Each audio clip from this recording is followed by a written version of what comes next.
Oke, what's up guys? Kembali lagi ke sebuah episode dari Console Vlog. Sekarang Console Vlog episode 1 berarti ya.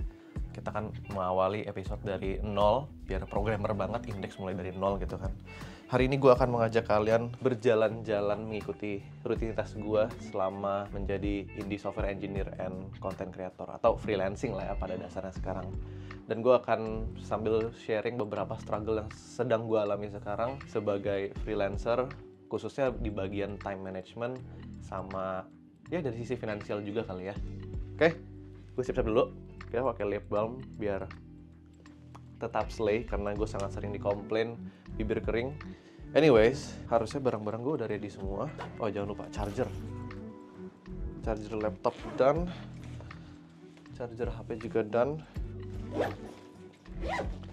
Lip balm, by the way, bagi yang bertanya ke gue lip balm apa yang gue pakai, ini tidak sponsor.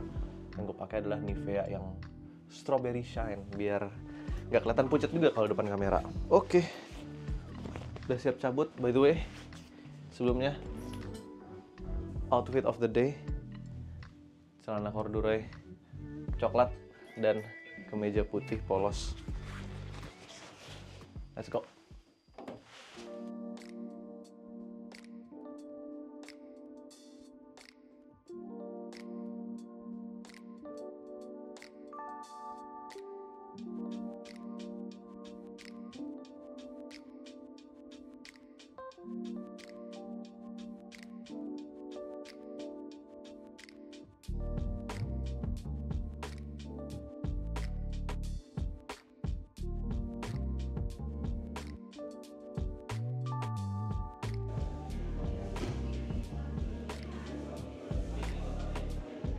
Sebenarnya sebelum gue kena layoff pun di tahun 2023 akhir, itu gue juga memang sudah berencana untuk tahun ini gue mau freelancing aja atau ya go indie lah bisa dikatakan gitu.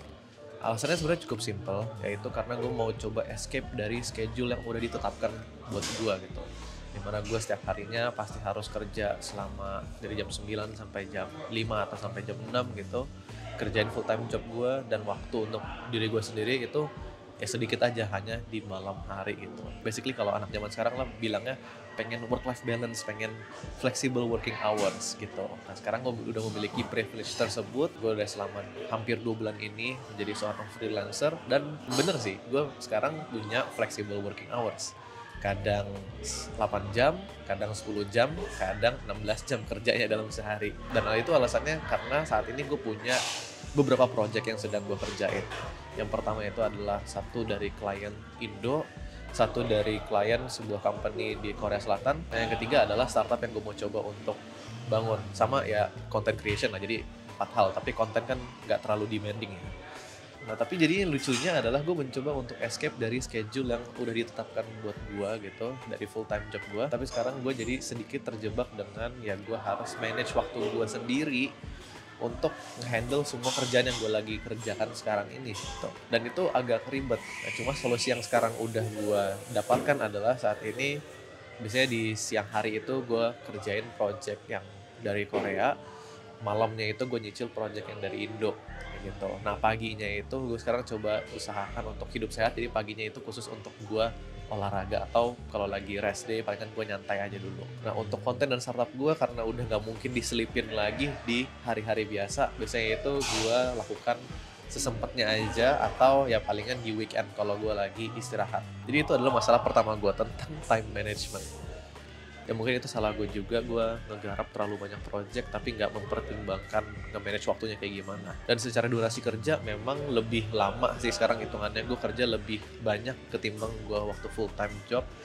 Tetapi positive side-nya adalah at least gue bisa menentukan kapan untuk mulai kerjanya gitu. Jadi gue tahu jam produktif gue itu kapan, which is mulai dari siang sampai malam, sampai tengah malam tuh bahkan gue masih sangat produktif. Jadi walaupun memang durasi agak lebih lama, tetapi secara efisiensi gue merasa sekarang lebih efisien aja gitu kerjanya. Anyways, masalah yang kedua sekarang yang gue hadapi adalah budgeting. Jadi gue udah terbiasa dengan memiliki gaji tetap ya per bulan, fixed rate-nya. Habis itu gue udah budgeting, 1 bulan itu spending gue berapa, untuk essentials sebulan itu berapa, untuk jajan itu berapa, untuk tabungan itu berapa, kayak gitu.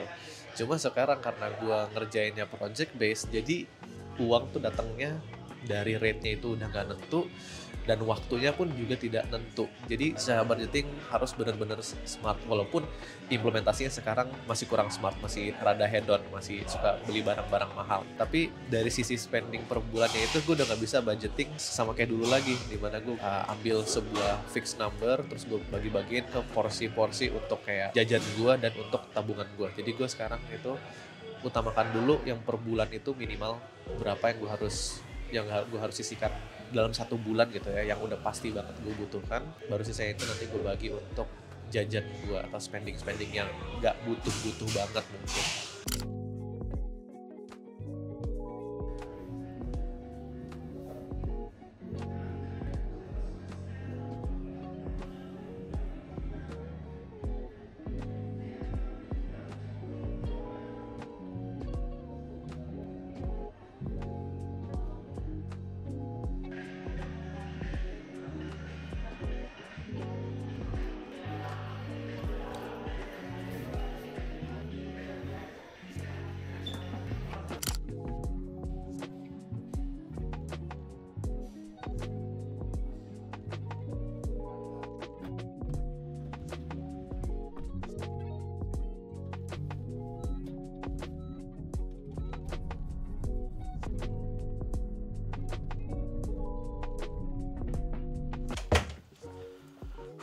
Oke, alright.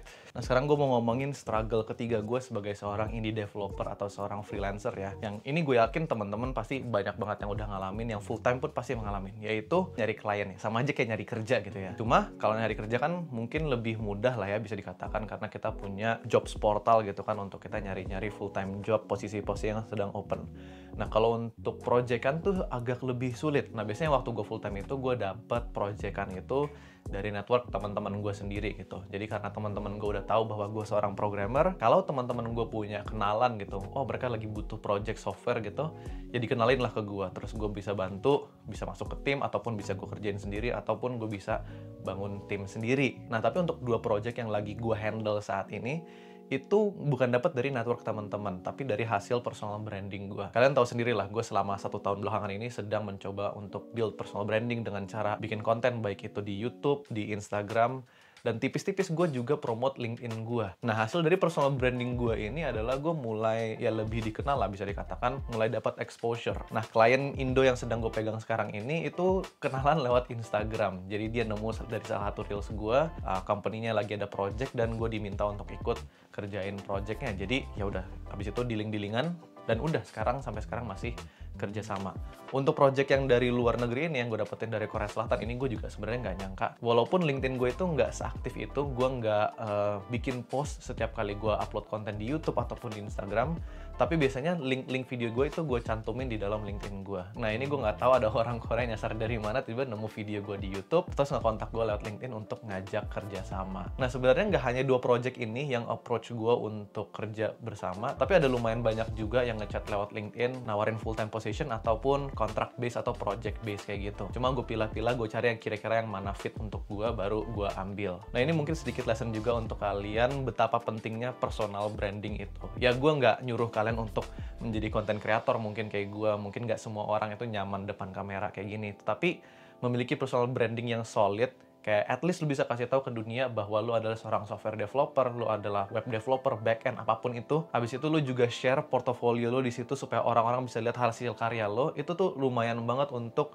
narik perhatian gitu. Mulai dari teman-teman lu yang punya kenalan juga gitu ya, kayak kalau butuh project software, ataupun orang-orang yang random aja tiba-tiba nemu profile lu di Instagram, di LinkedIn, dan social media platform lainnya. Ingat sekali lagi, bentuk personal branding itu nggak harus lu bikin konten kayak gue gini, bikin vlog ataupun tutorial di YouTube, tapi at least lu ngasih tahu ke dunia aja lewat sosmed bahwa gue adalah seorang software engineer, gue adalah seorang data scientist, kayak gitu. Itu udah cukup untuk menarik perhatian. Bentuk kontennya tuh variatif, kalian boleh bikin day in my life, kalian bisa bikin artikel, kalian bisa sharing aja portofolio. Menurut gue itu udah cukup membantu. Tapi anyways ya, itu adalah pengalaman gue untuk nyari klien. Kalau kalian punya cara yang lain, silahkan share di comment section supaya teman-teman yang lagi nyari klien atau project kan juga bisa dapat insight dari berbagai macam sumber.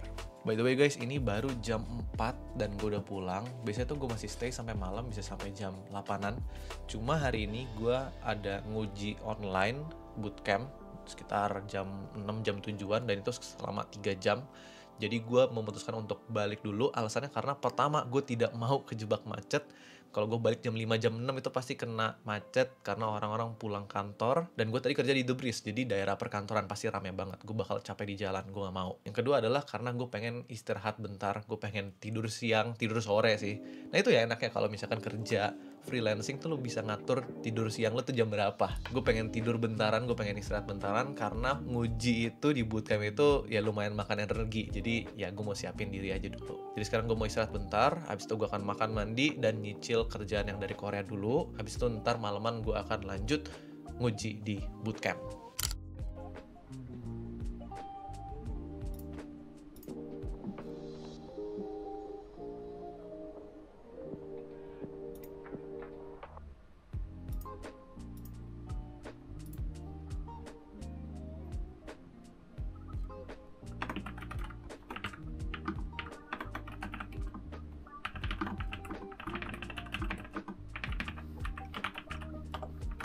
Code-nya aku lihat cukup rapi, menerapkan layer architecture dengan baik. Convention RESTful-nya tuh masih kurang.